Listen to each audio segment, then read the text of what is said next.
কি সুন্দর সন্তান খাচ্ছে আর মা তৃপ্তি সহকারে দেখছে। কত ছোট ছিল মামুন, সেই ছোট্ট মামুনকে আস্তে আস্তে মা লায়লা কত বড় করে তুলেছে।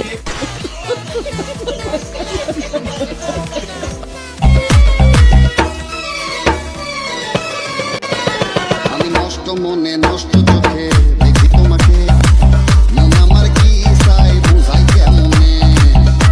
2018 সালে প্রিন্স মামুনের সাথে পরিচয় হওয়ার পর লায়লা প্রথমে মামুনকে ছোট ভাইয়ের মতো দেখতেন। তখন লায়লার বয়স ছিল 39 আর মামুনের 17।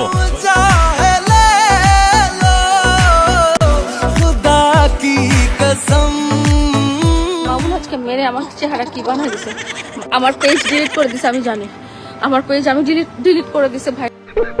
বর আসলে একটাই ছিল, মেহেদির সাথে ছাড়া ফর্মালি কোনো বর রূপে আর কেউ আসেনি। মেহেদি একমাত্র বর আপনার? মেহেদি একমাত্র বর। তুই বাচ্চা পোলাপান হয়ে যে পেটে হাত দিছিস ওই পেটে তোর মতো 4টা বাচ্চা পোলাপান জন্ম দিয়েছে, একটু তো রেসপেক্ট কর। এই চুতমানিরা তোরা আমারে চিনোস না, আমার নাম হইতেছে ল্যাংটা শুভ ভাইয়া। ওর হচ্ছে সবচেয়ে ফেভারিট খাবার আলু, ওর ফেভারিট খাবার আলু। না, আমি সিঙ্গেল মানুষ, আমার আবার কি প্ল্যানিং? আমি এখন মামুনের মতো বসে বসে দোয়া করবো যে সবার সম্পর্ক যাতে ভেঙে যায়। এটাই বিয়ে করতে তো চাই আসলে, আর প্রেম টেম করবো না, একেবারে ডাইরেক্ট বিয়ে করে ফেলবো।